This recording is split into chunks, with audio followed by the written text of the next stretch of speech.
السلام عليكم ورحمة الله وبركاته. إن الحمد لله الأكرم الذي خلق الإنسان وكرم وعلمه من البيان ما لم يعلم، فسبحان الذي لا إحصى امتنانه باللسان ولا بالقلم، ونشهد أن لا إله إلا الله وحده لا شريك له، ونشهد أن سيدنا وحبيبنا وطبيبنا وطبيب أرواحنا محمدا عبده ورسوله الذي أرسله بالحق بشيرا ونذيرا وداعيا إلى الله بإذنه وسراجا وقمرا منيرا. فقد قال الله تعالى في كلامه المجيد وفرقانه الحميد: أعوذ بالله من الشيطان الرجيم. بسم الله الرحمن الرحيم. ومنهم من يقول ربنا آتنا في الدنيا حسنة وفي الآخرة حسنة وقنا عذاب النار. إن الله وملائكته يصلون على النبي يا أيها الذين آمنوا صلوا عليه وسلموا تسليما.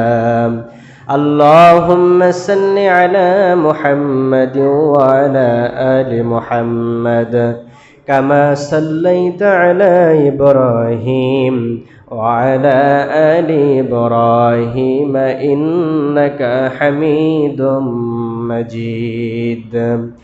اللهم بارك على محمد وعلى آل محمد كما باركت على إبراهيم وعلى آل إبراهيم إنك حميد مجيد. بلغ العلا بكماله كشف الدجى بجماله خصاله صلوا عليه وآله. আলহামদুলিল্লাহ, আমরা মহান মনিবের দরবারে প্রাণ ভরে শুকরিয়া আদায় করছি যে আল্লাহ রাব্বুল আলামিন আমাদেরকে এরকম একটা পরিবেশে, রোদও নাই আবার পরিবেশটা শীতল, এরকম একটা পরিবেশে আল্লাহ রাব্বুল আলামিন আমাদেরকে তার ঘর মসজিদে আসার এবং বসার তৌফিক দান করেছেন। এই জন্য আমরা সকলেই প্রাণ ভরে শুকরিয়া আদায় করছি, সকলে বলছি আলহামদুলিল্লাহ। দুরুদ ও সালাম যা পড়লাম বর্ষিত হোক বিশ্ব মানবতার মুক্তির দূত সাইয়্যিদুল আম্বিয়া জনাবে মুহাম্মদুর রাসূলুল্লাহ সাল্লাল্লাহু আলাইহি ওয়াসাল্লামের প্রতি। সম্মানিত হাজিরিন, আমি বিগত জুমায় সূরাতুল বাকারার 201 নম্বর আয়াতের যে দোয়াটা আমরা সব সময় প্রায় পড়ে থাকি সেই আয়াতের আলোচনা করতেছিলাম। আজকে আমরা দেখার চেষ্টা করব যে আল্লাহ রাব্বুল আলামিনের কাছে আমরা যা চাই, আল্লাহ রাব্বুল আলামিনের যেটা দেওয়া দরকার সেটা আমাদের দিয়েছেন কিনা, আর যেটা আমরা আল্লাহর কাছ থেকে চেয়ে নেব আমাদের কর্মের দ্বারা, সেটা আমরা আল্লাহর কাছ থেকে পেয়েছি কিনা।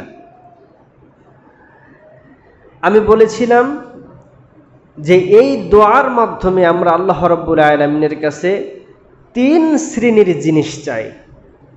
এক নাম্বার হচ্ছে দুনিয়ার মধ্যে উত্তম জিনিস, আরেকটা হলো আখিরাতের মধ্যে উত্তম জিনিস, আরেকটা হলো আযাব থেকে মুক্তি। দুনিয়ার মধ্যে উত্তম জিনিসটা আমরা কি পেয়েছি? আল্লাহর কাছে যে সব সময় চাই, আল্লাহ আমাদেরকে দুনিয়ার মধ্যে যে জিনিসটা উত্তম সেই জিনিসটা আমাদেরকে দেন। তো আল্লাহ রাব্বুল আলামিন কি আমাদের দোয়া কবুল করেছেন? আল্লাহ রাব্বুল আলামিন কি আমরা যা চাই সেটা কি দিয়েছেন? এটা আজকে দেখার চেষ্টা করবেন ইনশাআল্লাহ। সবাই মনে রাখেন, দুনিয়ার মধ্যে আল্লাহ রাব্বুল আলামিন যে হাসানা দিয়েছেন, উত্তম জিনিস দান করেছেন মানুষদেরকে, সেটা অনেক। তবে তার মধ্যে উল্লেখযোগ্য 10টা জিনিস আমি আপনাদেরকে বলবো। এই 10টা জিনিস এতই গুরুত্বপূর্ণ, আপনারা মিলিয়ে নিলে বুঝতে পারবেন যে আল্লাহ রাব্বুল আলামিন আসলে এই দুনিয়ার মধ্যে আমাদের জন্য এটাই মনে হয় সব থেকে বড় পাওয়া দিয়েছেন। তার মানে দুনিয়ার মধ্যে আল্লাহ আমাদেরকে এই জিনিসগুলো যদি না দিতেন তাহলে তো আমাদের বেঁচে থাকাই অসম্ভব হয়ে যেত। আল্লাহ যদি এই রহমতগুলো না দিতেন, সেগুলো কি কি? আল্লাহ রাব্বুল আলামিন কোরআনুল কারীমের মধ্যে সূরাতুল বাকারার 201 নম্বর আয়াতে মানুষদের জন্য কিছু উল্লেখযোগ্য জিনিস দান করে দিয়েছেন। আল্লাহ রাব্বুল আলামিন বলেন, মানুষরে তোরা আমার কাছে চা। অথবা আল্লাহ রাব্বুল আলামিন বলছেন, মানুষের মধ্যে এমন কিছু মানুষ আছে যারা আমাকে বলে, রব্বানা, হে আমাদের রব, হে আমাদের প্রতিপালক, আতিনা, আমাদেরকে দান করুন, ফিদ দুনিয়া, দুনিয়ার মধ্যে হাসানা, উত্তম জিনিসটা। মানুষের মধ্যে এমন কিছু মানুষ আছে যারা বলে, আল্লাহ তাআলা দুনিয়ার মধ্যে যে জিনিসগুলো উত্তম সেই জিনিসগুলো আমাদেরকে দাও। এই উত্তম জিনিসের মধ্যে 1 নাম্বার আল্লাহ রাব্বুল আলামিনের কাছ থেকে পাওয়া 1 নাম্বার উত্তম জিনিসের নাম হলো কোরআনুল কারীম। আল্লাহ রাব্বুল আলামিন বলেন, ইন্না নাহনু নাযালনা যিকরা ওয়া ইন্না লাহু লাহাফিজুন। শুধু তাই নয়, আল্লাহ রাব্বুল আলামিন আরো একটি আয়াতে সূরাতুল কদরের 1 নম্বর আয়াতে বলছেন, ইন্না আনজালনাহু ফি লাইলাতিল কদর।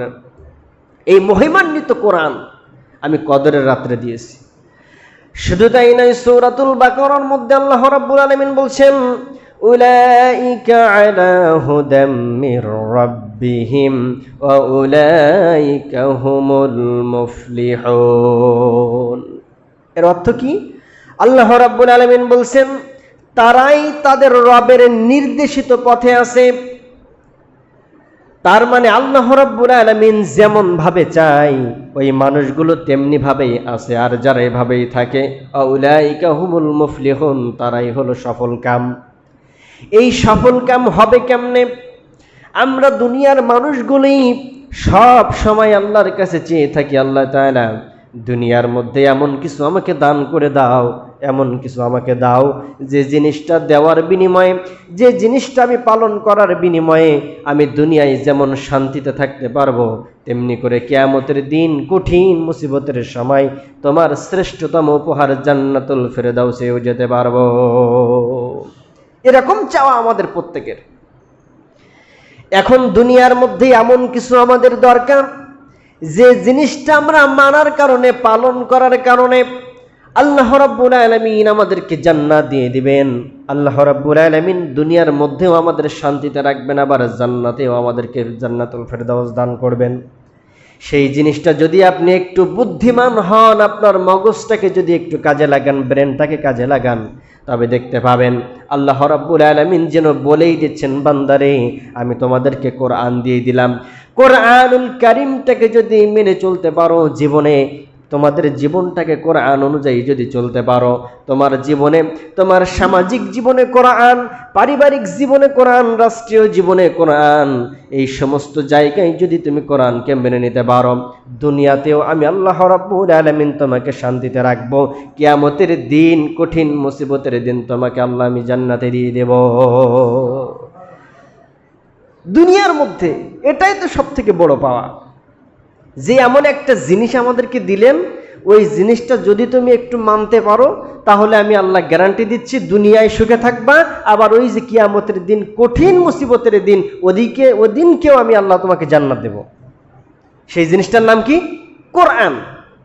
কোরআন দিলেন আল্লাহ, আর বললেন এটাকে মেনে নাও তোমার জীবনে গাইডলাইন হিসাবে, তোমার জীবনে চলার পাথেয় হিসাবে। তুমি কোরআনকে যদি মানতে পারো, তাহলে আমি আল্লাহ ঘোষণা করছি তোমাকে আমি দুনিয়ায় শান্তিতে রাখবো, জান্নাতেও কিয়ামতের দিন তোমাকে জান্নাত দেব। তাহলে আল্লাহ রাব্বুল আলামিনের কাছ থেকে পাওয়া সব থেকে শ্রেষ্ঠ উপহার কি? কোরআন। মানে দুনিয়ার মধ্যে সব থেকে উত্তম হাসানা যেটা আমরা আল্লাহর কাছে চাই, সেটা কি? কোরআন। তাহলে আমরা যা দোয়া করি তার মধ্যে একটা জিনিস আমরা পাইছি, কোরআন পাইছি না? একটা জিনিস পাইছি। এবার বলতে পারেন হুজুর আপনার বক্তব্যে ভুল আছে। আপনি বললেন যে ব্যক্তি কোরআন মেনে চলে সে দুনিয়াতেও শান্তিতে থাকে, আখেরাতেও শান্তিতে থাকবে। হুজুর আখেরাত কবে হবে সেটা তো জানি না, ওখানের কথাটাই বাদ দিলাম, দুনিয়ার কথায় আসি। আজ দেখি দুনিয়ার জমিনে যারাই কোরআনকে মেনে চলতে চায় ওরাই সব থেকে বড় সমস্যায় থাকে। হুজুর কারণ কি? তাহলে তো আপনার কোরআনের আয়াতটা মিথ্যা হয়ে গেল। এটা হচ্ছে বাহ্যিক দৃষ্টি। একজন মুমিনের সব সময় চাওয়া থাকা উচিত কখন আমার গলায় ফাঁসির দড়ি উঠবে, অথবা কখন আমার বুকে শত্রুর এক বন্দুকের গুলি এসে আমার বুকটাকে ছিন্ন বিচ্ছিন্ন করে দিয়ে আমার জীবনটাকে শাহাদাতের মৃত্যু দান করবে। একজন মুমিন যে প্রকৃত সুখী হতে চায়, সে সব সময় চায় কখন জানি আমি সত্য কথা বলার কারণে, ন্যায় পরায়ণ কথা বলার কারণে আমার গলায় ফাঁসি ঝুলবে, একটা বুলেট এসে আমার বুকটাকে ঝাঁঝরা করে দিয়ে শাহাদাতের তামান্না আমাকে দিয়ে দিবে। সুবহানাল্লাহ। তাহলে আমরা বাহ্যিক দৃষ্টিতে দেখি, ঠিক আছে,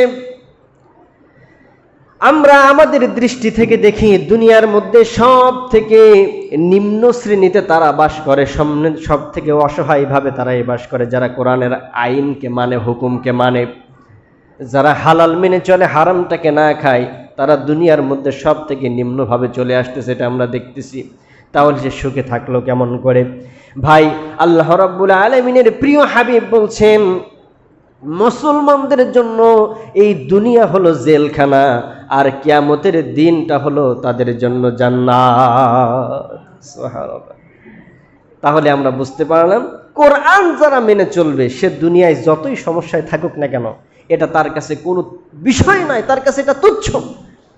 এর থেকে ভালো জিনিসে সে অবস্থানে আছে, কিন্তু আপনাকে সে বুঝতে দেবে না সে ভালো অবস্থানে আছে। সম্মানিত হাজিরিন, তাহলে এক নাম্বার বিষয় থেকে আমরা বুঝলাম দুনিয়ার এক নাম্বার হাসানা হলো যে জিনিসটা আল্লাহ রাব্বুল আলামিনের পক্ষ থেকে আমরা পেয়েছি, সেটা হলো কোরআন। এই কোরআন পাওয়া দুনিয়ার মধ্যে সব থেকে বড় হাসানার মধ্যে এক নাম্বার। দুই নাম্বারে আল্লাহ রাব্বুল আলামিন বলছেন দুনিয়ার মধ্যে অনেক মানুষ আছে, দুনিয়ার মধ্যে হিন্দু, বৌদ্ধ, খ্রিস্টান, ইহুদি, নাসারা যত জাতি আছে, এই সমস্ত জাতির মধ্যে কিছু মানুষ আছে যারা দুনিয়ার মধ্যে উত্তম মানুষ। সেই মানুষ কারা?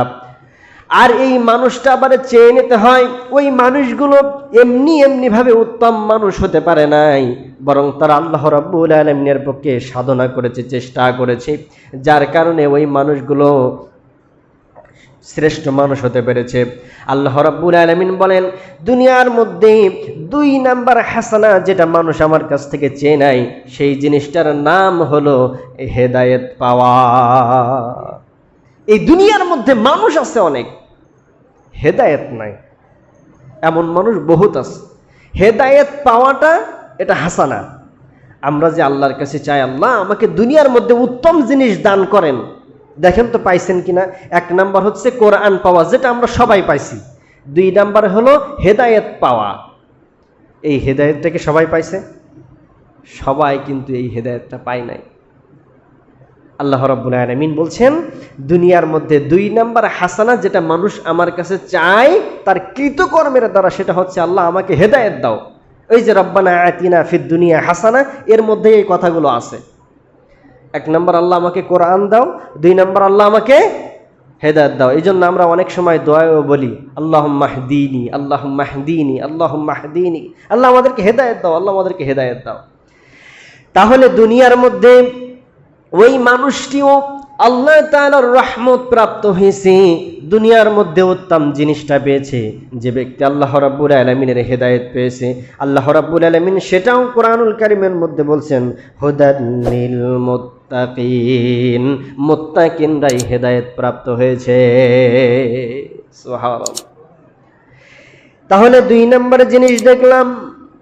এইবার 3 নাম্বার যে জিনিসটা দুনিয়ার মধ্যে সব থেকে উত্তম, এই জিনিসটা আমরা আমাদের কারণেই করে নিতে পারি, আবার আমাদের কারণেই করতে পারি না। সেই জিনিসটার নাম হলো উত্তম পরিবার পাওয়া। পরিবার উত্তম পরিবার কয়জনের আছে? আপনি নামাজ পড়েন না, আপনার বাবা কি আপনাকে নামাজের কথা বলে? যদি না বলে আপনার পরিবার উত্তম পরিবার নয়। আপনি আপনার পরিবারের কর্তা, আপনার সমস্ত পরিবারের মধ্যে সমস্ত নারীগুলোকে আপনি কি পর্দার মাধ্যমে চালাতে পেরেছেন কিনা? যদি না পারেন আপনার পরিবারটা উত্তম পরিবার হলো না। আপনার পরিবারটা হবে এমন, এটা আল্লাহ রাব্বুল আলামিন দোয়া শিখিয়ে দিয়েছেন। আল্লাহ রাব্বুল আলামিন বলেন ওয়াল্লাযীনা ইয়াকুলুনা রাব্বানা হাব লানা মিন আজওয়াজিনা ওয়া যুররিয়াতিনা কুররাতা আয়ুনি ওয়াজআলনা লিল মুত্তাকিনা ইমামা। হে বান্দাগণ, তোমরা আমার কাছে চাও আল্লাহ রাব্বুল আলামিন আমার পরিবারকে, আমার স্ত্রীকে, আমার সন্তানকে এমন ভাবে দান করুন যেন তাদের দেখলেই আমার চোখ জুড়িয়ে যায়। উত্তম পরিবার জিনিসটা কেমন এটা আপনি বুঝতে পারবেন। আপনি যখন আপনার বাড়িতে ঢুকবেন, আপনার স্ত্রীকে দেখে, আপনার সন্তানকে দেখে, আপনার মেয়েকে দেখে, আপনার ছেলেকে দেখে, আপনার বাড়ির পরিবেশ দেখে আপনার চোখটা জুড়িয়ে যাবে, আল্লাহ তাআলার শুকরিয়া করতে ইচ্ছা করবে। এটা হচ্ছে উত্তম পরিবার। এখন খুঁজে দেখেন তো আপনি কি আপনার পরিবারকে উত্তম পরিবার করতে পেরেছেন? যদি নাই পারেন তাহলে ওই দোয়া করার কোনো অর্থ হলো না। রব্বানা আতিনা ফিদ দুনিয়া হাসানা, আল্লাহ আমাকে দুনিয়ার মধ্যে উত্তম হাসানা দাও। যদি উত্তম হাসানা আপনি পাইতে চান তাহলে 1 নাম্বার কোরআনকে আপনাকে মানতে হবে। 2 নাম্বারে আপনাকে হেদায়েত চাইতে হবে আল্লাহ রাব্বুল আলামিনের কাছে। যেহেতু হেদায়েত দুনিয়ার কোনো মানুষ দিতে পারে না, দুনিয়ার মানুষ শুধু আপনাকে বলে দিতে পারে, দুনিয়ার আলেম ওলামাগুলো শুধু আপনাদেরকে পথ দেখিয়ে দিতে পারে, আর হেদায়েত দেবেন আল্লাহ। চেষ্টা করতে হবে আপনাকে। 3 নাম্বার, আপনি আপনার পরিবারকে সুন্দর করে গঠন করে নিতে পারবেন। আপনার পরিবারকে একজন নেককার ইমানদার পরিবার বানাতে হবে। আপনার পরিবারকে উত্তম পরিবার যদি বানাতে পারেন তাহলে আল্লাহ রাব্বুল আলামিনের দুনিয়ার হাসানার মধ্যে 3 নাম্বার হাসানা আপনার মধ্যে আছে। 3 নাম্বার হাসানাও আপনার মধ্যে থাকবে যদি আপনি আপনার পরিবারকে উত্তম করে নিতে পারেন। 4 নাম্বার জিনিসটা খেয়াল করেন, এই দুনিয়ার মধ্যে আমরা যে খাওয়া দাওয়া করি এটা কিন্তু এমনি এমনি হয় না। আমি বলেছি প্রত্যেকটা জিনিস, সেটা চাউল বলেন, গম বলেন, আটা বলেন, ময়দা বলেন, তরি তরকারি বলেন, সব কিছু কিন্তু আল্লাহ তাআলার উপরে নির্ভরশীল। আল্লাহ যদি না চায় কোনোটাও সম্ভব নয়। এই দুনিয়ার মধ্যে 4 নাম্বার হাসানা যেটা আল্লাহ তাআলা আমরা আল্লাহর কাছে চাই আর আল্লাহ তাআলা আমাদেরকে দিয়েছেন, সেই জিনিসটার নাম হলো উত্তম রিজিক পাওয়া। উত্তম রিজিক কি? উত্তম রিজিক হলো এরকম, মানুষের যতটুকু প্রয়োজন ঠিক ততটুকু গ্রহণ করে, তার থেকে বেশি গ্রহণ করে না। বনি ইসরাইল জাতির মধ্যে অনেকেই জানেন আল্লাহ রাব্বুল আলামিন বনি ইসরাইল জাতিকে এত রহমত করেছিলেন, তাদের আয় রোজগার করে খাওয়া লাগতো না, আসমান থেকে ডাইরেক্ট খাবার চলে আসতো তাদের জন্য। কিন্তু তাদের অভ্যাস ছিল এরকম, তারা খেয়ে যেত আবার বাড়িতে বোঝাই করে নিয়ে যেত, নিজে খাবে আবার বাড়িতে নিয়ে যাবে, এই ভয়ে যদি পরের দিন আর না পাই। কি ভয়? যদি সামনের দিন আর না পায়। আজকে রিজিক দেওয়ার দায়িত্ব যে আল্লাহ নিয়েছেন, ওই আল্লাহ তো কালকে মৃত্যুবরণ করবেন না। কালকে যদি আপনার বিশ্বাসটা এমন হয় কালকে আর হয়তো আমি রিজিক পাবো না, তাহলে আপনার বিশ্বাসটাও এমন হতে পারে যে কালকে হয়তো আল্লাহ আর বাঁচবে না, নাউজুবিল্লাহ। অথচ আল্লাহ তো চিরঞ্জীব, চিরস্থায়ী। এই জন্য সংরক্ষণ করে রাখা এটা কোনোভাবেই কাম্য নয়। আল্লাহ রাব্বুল আলামিন বলেন, আল্লাহু ইয়াবসিতুর রিজকা লিমান ইয়াশা। আল্লাহ রাব্বুল আলামিন বলছেন, দুনিয়ার জমিনে আমি মানুষকে এমন রিজিক দিয়েছি, বেহিসাবি রিজিক। তুমি যা ইচ্ছা তা খাইতে পারো, তবে তোমাকে মানতে হবে হালাল এবং হারাম। হালাল এবং হারাম মেনে যদি খাইতে পারো, এটা তোমার জন্য উত্তম রিজিক, উত্তম খানা পিনা। এই দুনিয়ার মধ্যে হালাল ভাত, গোশ, মাছ, ডিম, শাক সবজি সব হারাম। গোশ, পৃথিবীতে যত রকমের গোশ আছে আপনার জন্য হালাল করে দিয়েছেন। শুধু বলেছেন কুত্তার গোশ, শুকুরের গোশ খাওয়া যাবে না। এখন দেখা যায় শুকুরের গোশগুলো মানুষেও খায়, অ্যাভেলেবল চলতেছে, মুসলমানেরাও খাচ্ছে শুকুরের গোশ। হোটেলেও গোশ খাইতে গেলে ভয় হয়। মাঝে কয়েকদিন আগে দেখলাম কাচ্চি ডাইন নামক একটা জিনিস আছে, যেখানে কাচ্চি বিরিয়ানি বিক্রি করে।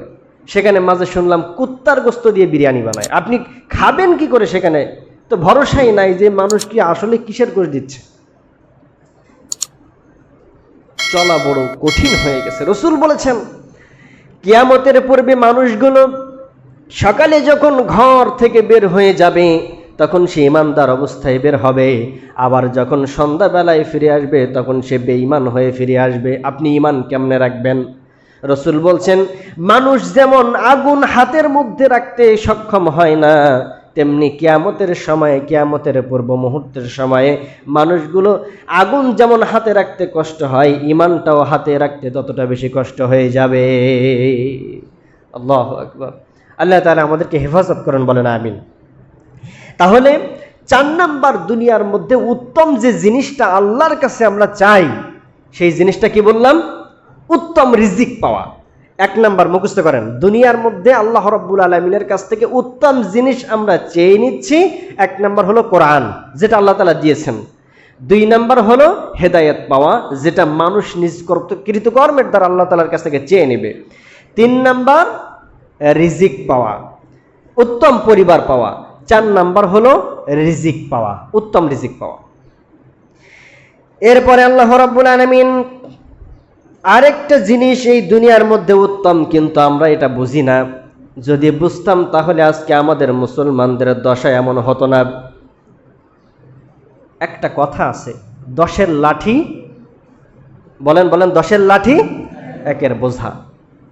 একজন মানুষকে যদি একটা লাঠি দেন সহজেই ভেঙে ফেলবে, কিন্তু যদি 10টা লাঠি একভাবে দিয়ে দেন বেঁধে একসঙ্গে, ভাঙতে গেলে ওর খবর আছে। আল্লাহ রাব্বুল আলামিন সেটাই বলছেন, দুনিয়ার মধ্যে উত্তম জিনিসের মধ্যে অন্যতম একটা উত্তম জিনিস হলো একতাবদ্ধভাবে থাকা। আজকে ভাই, আমার আপন ভাই, তাকে অন্য আরেকজন সে মারতেছে, কিন্তু আমি কথা বলি না, তার সঙ্গে শত্রুতা তৈরি হয়ে গেছে। ও তো আমার দেখে না, ওর মারে মারুক, সমস্যা নাই। আজকে ওরে মারছে, কালকে আপনারে মারবে, ওই ভাই তখন কথা বলবে না। গোটা পৃথিবীর মানুষের অবস্থা হয়ে গেছে এমন, মুসলমানদের মধ্যে হাজারো বিভেদ। অথচ শুনলে খুশি হবেন, এই পৃথিবীতে সব থেকে জনসংখ্যা বেশি হলো মুসলমানের। তারপরেও বিভেদ থাকার কারণে মার খাইতে খাইতে এমন অবস্থা। ফিলিস্তিন ভাইদের উপরে কি অত্যাচার, নির্যাতন চলতেছে। তবে শুকরিয়া, গত কয়েকদিন আগে শুনলাম তাদেরকে স্বাধীন রাষ্ট্রের ঘোষণা দেওয়া হয়েছে। ফিলিস্তিন এখন স্বাধীন একটা রাষ্ট্র, আলহামদুলিল্লাহ। এটা আমাদের অনেকের চাওয়া ছিল। তাহলে আল্লাহ রাব্বুল আলামিন বলছেন, একতাবদ্ধ হয়ে থাকা এটাও দুনিয়ার মধ্যে অন্যতম একটি হাসানা, যেটা যারা একসঙ্গে এক পরিবারের যৌথ ফ্যামিলিতে বাস করে তারা ভালো রকম বোঝে। একসাথে যখন এক পরিবারের সমস্যা হয়ে যায়, একটা ঘর যখন ভেঙে যায়, চারিদিক থেকে এসে ঘরটা সহজেই গড়ে তোলা যায়। কিন্তু এক ঘর যদি একজনকে তুলতে হয় তাহলে সময় লাগবে কয়দিন? অনেকদিন সময় লাগে না? কিন্তু যৌথ ফ্যামিলিতে যারা দেখবেন একসাথে বাবা, দাদা, চাচারা একসঙ্গে থাকে, এদের যদি একটা ঘর ভেঙে যায় আরেক চাচা এসে কিন্তু সাহায্য করে। কিন্তু যখন আপনি আলাদা হয়ে থাকবেন তখন এটা আর হয় না। সে চাইলেও করতে পারে না। খেয়াল করেন, আল্লাহ রাব্বুল আলামিন এর দলিল দিচ্ছেন সূরাত আল ইমরানের 102 নম্বর আয়াতে। আল্লাহ রাব্বুল আলামিন বলছেন, ওয়াতাসিমু বিহাবলিল্লাহি জামিয়াও ওয়া লা তাফাররাকু, তোমরা এক হয়ে একসঙ্গে আল্লাহ রাব্বুল আলামিনের রুজ্জুকে, কোরআনকে আঁকড়ে ধরো, তোমরা পরস্পর আল্লাহ রাব্বুল আলামিনের রুজ্জু থেকে বিচ্ছিন্ন হয়ে যেও না। আজকে মুসলমানদের মার খাওয়ার শুধুমাত্র একমাত্র কারণ হলো আলাদা হয়ে যাওয়া। একমাত্র কারণ এটা, শুধুমাত্র কারণ মুসলমানরা আল্লাহর রুজ্জুকে একতাবদ্ধ হয়ে ধরেনি, যার কারণে এত মার আমাদের মধ্যে পড়তেছে। সম্মানিত হাজিরিন, তাহলে 5 নাম্বার দুনিয়ার মধ্যে উত্তম হাসানা, 5 নাম্বার জিনিসটা হলো একতাবদ্ধ হয়ে থাকা। 6 নাম্বার জিনিসটা হলো আমল সুন্দর করতে পারা।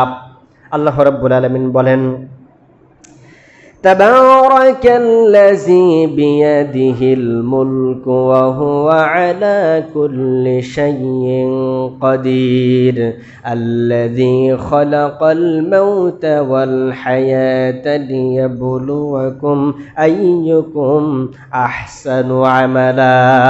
আল্লাহ রাব্বুল আলামিন বলছেন, আমি মানুষকে জন্ম এবং মৃত্যু এই 2টা জিনিস এই জন্য তৈরি করেছি যাতে আমি দেখতে পারি কোন ব্যক্তি মানুষের মধ্যে কোন ব্যক্তি উত্তম আমল করতে পারে,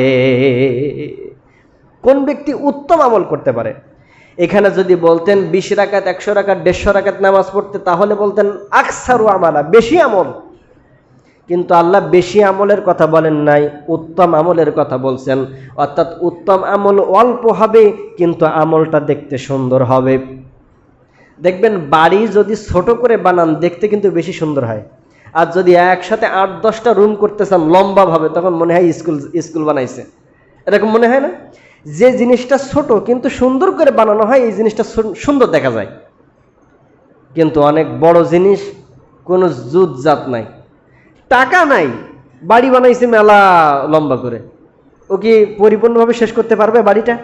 কিন্তু টাকা যেমন আছে তেমন ভাবে সেই বাড়িটা করছে, কিন্তু বাড়িটা সে সুন্দর করতে পারবে। এটাকে বলা হয় উত্তম আমল। আপনি যতটুকু জানেন আরো জানার চেষ্টা করেন, জেনে আমল করেন, এটা উত্তম। না জেনে 100 রাকাত 200 রাকাত নামাজ পড়ে কোনো দাম নাই। তাহলে বুঝলাম আল্লাহ রাব্বুল আলামিন এর পুরস্কার ঘোষণা করছেন, যে ব্যক্তি দুনিয়ার মধ্যে তার আমলটাকে সুন্দর করে নিতে পারবে তাদের জন্য আল্লাহ রাব্বুল আলামিন বলেন, ইন্নাল্লাযীনা আমানু ওয়া আমিলুস সালিহাতি কানাত লাহুম জান্নাতুল ফিরদাউসি নুজুলা। যে ব্যক্তি দুনিয়ার মধ্যে সৎ কাজ করবে এবং তার আমলকে সুন্দর করতে পারবে, তাদেরকে অভিবাদন জানানোর জন্য, স্বাগতম জানানোর জন্য জান্নাতুল ফেরদাউস রেডি করে রাখা হয়েছে। যে ব্যক্তি আমল সুন্দর করতে পারবে, সৎ কাজ করতে পারবে, তাদেরকে ওয়েলকাম করবে কে? জান্নাতুল ফেরদাউস। তাহলে 6 নম্বর জিনিস হলো আমলকে সুন্দর করা। সময় কমের কারণে সংক্ষিপ্ত করে বলতেছি। 7 নম্বর হাসানা হলো সত্যের উপরে অবিচল থাকা। একটা জিনিস সত্য কথা, কিন্তু দেখা যায় ওইটা বলতে গেলেই পিঠের উপরে এমন বাড়ি আসবে যা সহ্য করার মতো না, তারপরেও ওই কথাটা বলে যাওয়া, এটার নাম হলো সত্যের উপর অবিচল থাকা। আর যদি সত্যের উপরে অবিচল আপনি থাকতে চান, আপনি রেডি হন, আপনাকে মার খেতেই হবে, খেতেই হবে। যে ব্যক্তি মার খায় না কখনো সে সত্যের উপরে অবিচল থাকতে পারে না। সত্যের উপরে দৃঢ় থাকতে গেলে তাকে মার খাওয়া লাগবে। তাহলে আমরা বুঝলাম 7 নাম্বার আল্লাহ রাব্বুল আলামিনের পক্ষ থেকে উত্তম হাসানা হচ্ছে সত্যের উপরে সুদৃঢ় থাকা, যেটা থেকেছেন পৃথিবীর শুরু থেকে মুহাম্মদ সাল্লাল্লাহু আলাইহি ওয়াসাল্লাম পর্যন্ত, আদম থেকে মুহাম্মদ সাল্লাল্লাহু আলাইহি ওয়াসাল্লাম পর্যন্ত সমস্ত নবীগণ সত্যের উপরে থেকেছেন বলেই মার খেয়েছেন। 2 জন নবী বাদে, একটা হচ্ছে আদম আলাইহিস সালাম, যেহেতু তার সময় কোনো শত্রু ছিল না, আর একজন সুলাইমান আলাইহিস সালাম, তাকে আল্লাহ রাব্বুল আলামিন গোটা পৃথিবীর রাজত্ব দিয়েছিলেন, তার উপরে জেনেরাও কথা বলতে পারতো না। জিনেরা সুলাইমান আলাইহিস সালামের কথা মেনে চলতো, পিঁপড়িগুলো কথা শুনতো, তাহলে 7 নম্বর জিনিস হলো সত্যের উপরে অবিচল থাকা। 8 নম্বর হলো এই দুনিয়ায় বিভিন্ন রকমের শিক্ষা আছে, সব শিক্ষার মুখে লাথি মেরে নৈতিক শিক্ষা, কোরআনের শিক্ষা অর্জন করতে পারা, এটা দুনিয়ার মধ্যে হাসানা। 9 নম্বর হলো পরিশ্রম করা। আমরা বিনা পরিশ্রমে শুধু খাইতে চাই, কিন্তু হবে না, পরিশ্রম করেই খাইতে হবে। আল্লাহ বলেন, নামাজ যখন শেষ হয়ে যায়, নামাজ শেষ করার সঙ্গে সঙ্গে জমিনে ছড়িয়ে যাও রুজির আশায়, আমি আল্লাহ রাব্বুল আলামিন তোমাকে বরকত দিয়ে দেব। আর আমরা করি কি, নামাজ যেখানে থাকে আমরা জমিনে ছড়াই যাই কাজের জন্য। নামাজ দরকার নেই, জমিনে কাজের জন্য ছড়াই যাই। এবার বলি, কি রে, বরকত হয় না কেন? বরকত হবে কেমনে? আপনি তো বরকতের জিনিসটা করে আসেন নাই, বরকতের দরজা তো খুলে আসেন নাই নামাজের মাধ্যমে। আর 10, সর্বশেষ যে উত্তম হাসানাটা এই দুনিয়ার, সেটা হচ্ছে কোরআনুল কারীম মেনে চলা, যেটা আমরা কেউ মানতে পারি না। সম্মানিত হাজিরিন, যে কথাগুলো বললাম, আল্লাহ রাব্বুল আলামিন আমাদেরকে তৌফিক দান করুক এই কথাগুলো মেনে চলার এবং এই অনুযায়ী জীবনকে পরিচালনা করার। ওয়া আখিরি দাওয়ানা আনিল হামদুলিল্লাহি রাব্বিল আলামিন। আসসালামু আলাইকুম ওয়া রাহমাতুল্লাহি ওয়া বারাকাতুহু।